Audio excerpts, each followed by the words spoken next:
नमस्कार मित्रों, RVIS classes में आप सभी का स्वागत है। आज हम संविधान के विषय पर चर्चा करेंगे, जिसमें संविधान की विशेषताओं पर चर्चा होगी। यह मुख्य परीक्षा और प्रारंभिक परीक्षा दोनों के हिसाब से बहुत इम्पोर्टेंट है। भारत का संविधान आपको आना चाहिए। संविधान की विशेषताएं हर किसी व्यक्ति को आनी चाहिए। जो छोटी से छोटी परीक्षा और बड़ी से बड़ी परीक्षा देख रहा है, सबको संविधान की विशेषताएं तो जाननी चाहिए। तो चलिए संविधान की विशेषताएं बताते हैं। भारत का जो संविधान है, सबसे लंबा लिखित संविधान है। वहीं ब्रिटेन का संविधान लिखित नहीं है, अलिखित संविधान है। ठीक है, भारत में लिखित संविधान है। जब भारत का संविधान बना था तो उस समय 1949 में 395 अनुच्छेद थे, 22 भागों में विभक्त था और 8 अनुसूचियां थी।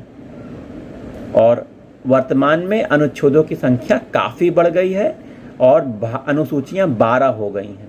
तो संविधान को 2 वर्गों में विभाजित किया जाता है, लिखित जैसे अमेरिका का संविधान और अलिखित जैसे ब्रिटेन का संविधान। भारत का संविधान विश्व का सबसे लंबा लिखित संविधान है। ठीक है, भारत का संविधान जो इतना बड़ा बना है, कैसे बना है? क्योंकि भारत का जो संविधान है विभिन्न स्रोतों से छोटी छोटी बातों को लिया गया है, विभिन्न स्रोतों से विहित है। जैसे संविधान में अधिकांशता जो ढांचागत हिस्सा भारत शासन अधिनियम 1935 जो बना था उसमें से लिया गया। लगभग 200 से ज्यादा अनुच्छेद भारत शासन अधिनियम से लिए गए हैं। संविधान का दार्शनिक भाग जो मौलिक अधिकार और राज्य के नीति निर्देशक तत्व हैं, जो कि क्रमशः मौलिक अधिकार अमेरिका से लिए गए हैं और राज्य के नीति निर्देशक तत्व तो आयरलैंड से लिए गए हैं। मौलिक अधिकार आप देख रहे हैं कितना लंबा है। वहीं संविधान के राजनीतिक भाग को अधिकांश हिस्सा ब्रिटेन के संविधान से लिया गया है। जो संसदीय व्यवस्था है वो ब्रिटेन के संविधान से ली गई। वैसे अन्य संविधान के जो भाग हैं, जैसे संविधान के भाग कनाडा से, ऑस्ट्रेलिया से, जर्मनी से, रूस से, फ्रांस से, दक्षिण अमेरिका से, जापान इत्यादि देशों से लिए गए हैं। हमने इसका वीडियो बना दिया संविधान के किस भाग को किस देश से लिया गया है, तो यह वीडियो आप देख लीजिएगा प्लेलिस्ट में जाकर।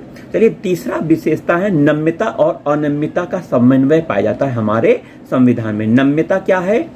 नम्यता अर्थात लचीलापन, वहीं अनम्यता माने कठोरता। चलिए पढ़ते हैं। कठोर और अनम्य संविधान उसे माना जाता है जिसमें संशोधन करने के लिए विशेष प्रक्रिया की आवश्यकता होती है, जैसे अमेरिका के संविधान में। वैसे अमेरिका के संविधान में बता दें कि संविधान संशोधन करना बहुत कठिन है, इसीलिए वह अनम्य है, कठोर संविधान है।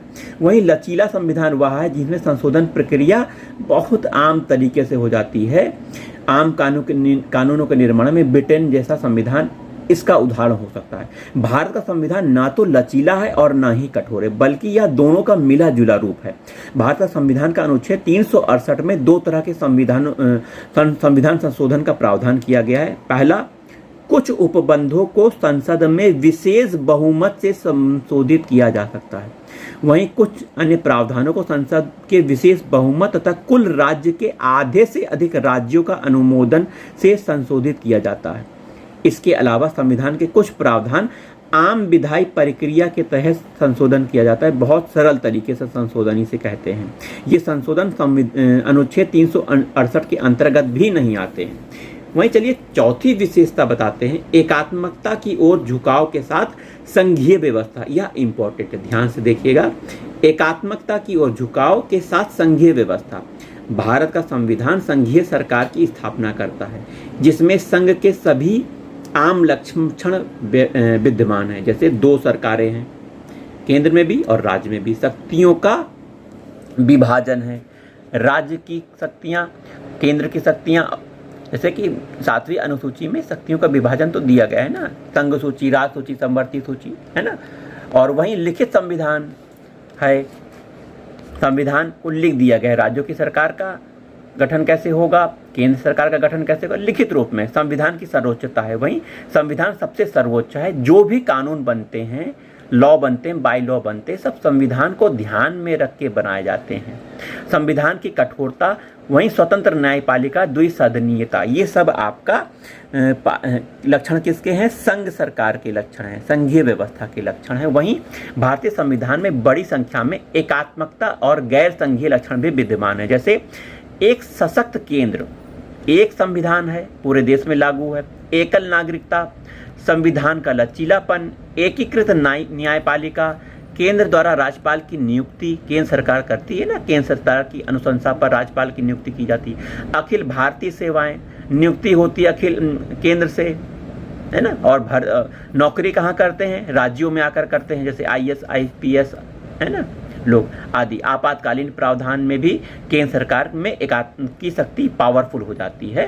तो यह आपकी एकात्मक शक्तियां बताया गया है, और वहीं पीछे संघीय शक्ति बताई गई थी। वहीं सरकार का संसदीय रूप, भारतीय संविधान ने अमेरिका की अध्यक्षीय प्रणाली के बजाय ब्रिटेन के संसदीय तंत्र को अपनाया है।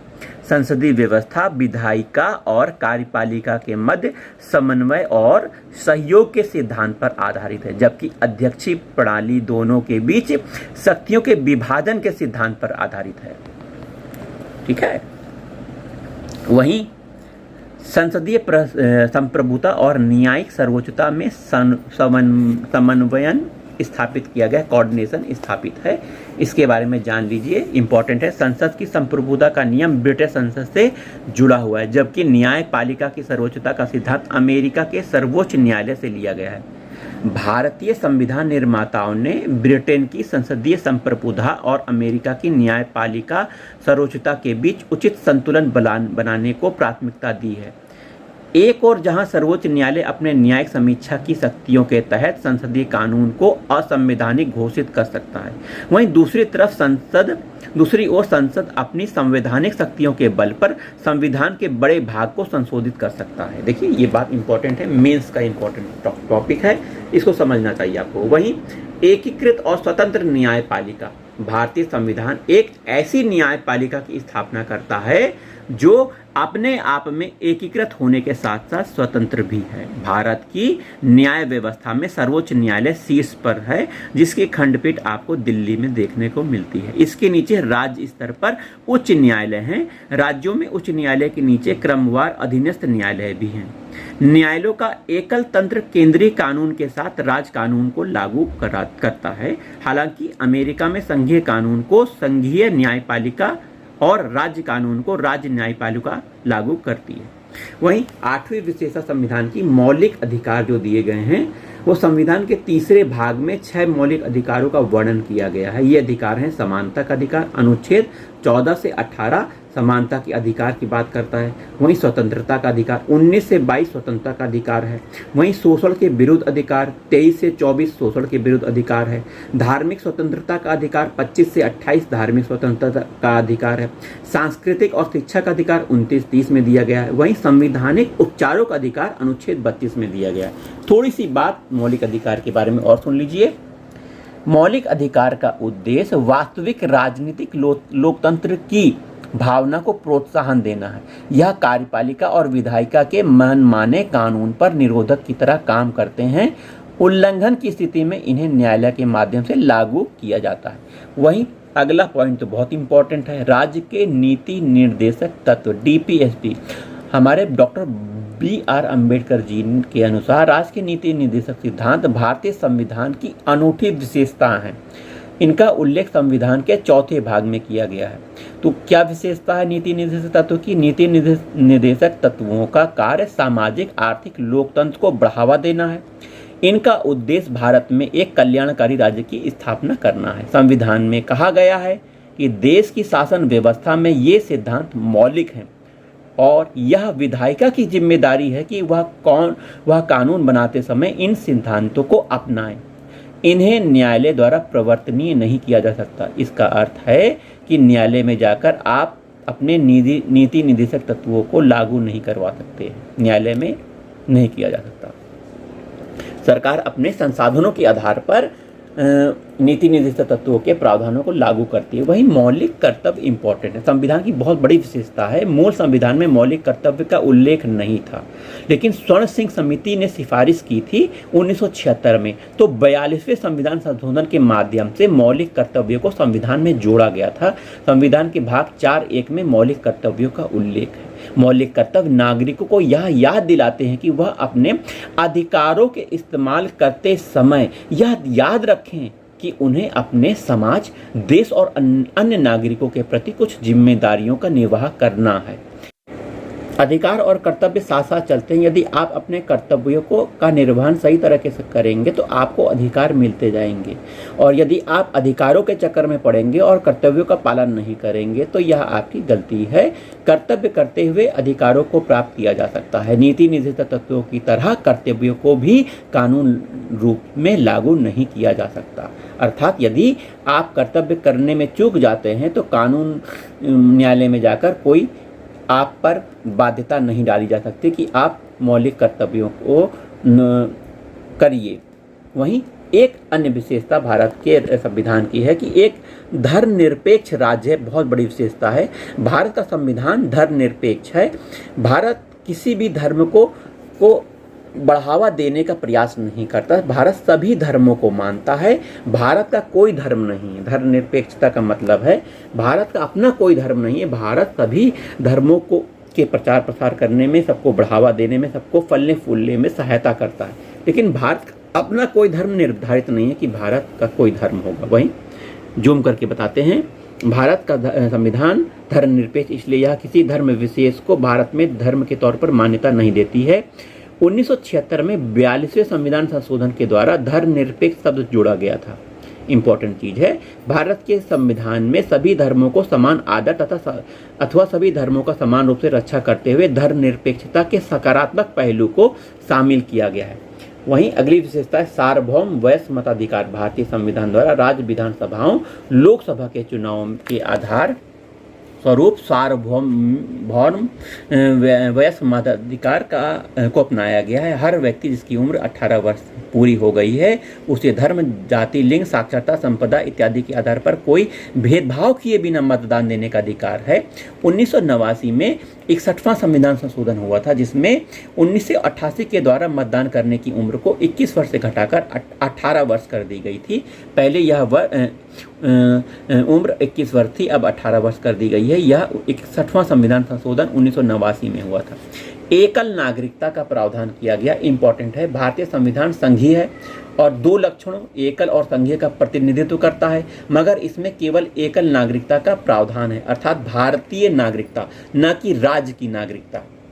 भारत में सभी नागरिकों को, चाहे वह किसी भी राज्य में पैदा हुए हों, रहते हों, संपूर्ण देश में नागरिकता के समान राजनीतिक और नागरिक अधिकार प्राप्त होते हैं। उनमें कोई भेदभाव नहीं किया जाता, सिवाय कुछ मामलों में, जैसे जनजातीय क्षेत्र, जम्मू कश्मीर आदि में। ठीक है, तो जम्मू कश्मीर में भी विशेष प्रावधान किया गया है, इसको आप पढ़ लीजिएगा। स्वतंत्र निकाय। भारतीय संविधान न केवल विधायिका, कार्यपालिका और सरकार न्यायिक अंग ही उपलब्ध कराता है, बल्कि यह कुछ स्वतंत्र निकायों की स्थापना करता है, जैसे निर्वाचन आयोग, नियंत्रण महालेखाकार, संघ लोक सेवा आयोग, राज्य लोक सेवा आयोग आदि आदि। वहीं आपातकालीन प्रावधान भी भारतीय संविधान में दिए गए हैं। 3 प्रकार के आपातकाल हैं। आपातकाल की स्थिति में प्रभावशाली ढंग से निपटने के लिए भारतीय संविधान में राष्ट्रपति के लिए बड़े आपातकालीन प्रावधानों की व्यवस्था की गई है। 3 प्रकार के आपातकाल। पहला है राष्ट्रीय आपातकाल, अनुच्छेद 352 के तहत लगाया जाता है। राज्य में आपातकाल अर्थात राष्ट्रपति शासन अनुच्छेद 356 के तहत लगाया जाता है। वित्तीय आपातकाल अनुच्छेद 360 के तहत लगाया जाता है। वित्तीय आपातकाल अभी तक नहीं लगा है। वहीं त्रिस्तरीय सरकार पंचायतों के बारे में है, यह विशेषता है। मूल संविधान में 2 स्तरीय राज्य व्यवस्था, केंद्र और राज्य संगठन के संबंध में प्रावधान था तथा केंद्र तथा राज्यों की शक्तियां अंतर्विष्ट थीं। 1992 में 73वां संविधान संशोधन होता है और 74वां संविधान संशोधन में 3 स्तरीय सरकार का प्रावधान किया गया, जिसमें केंद्र सरकार, राज्य सरकार और स्थानीय सरकार जोड़ दी गई, जो विश्व के किसी और संविधान में नहीं है।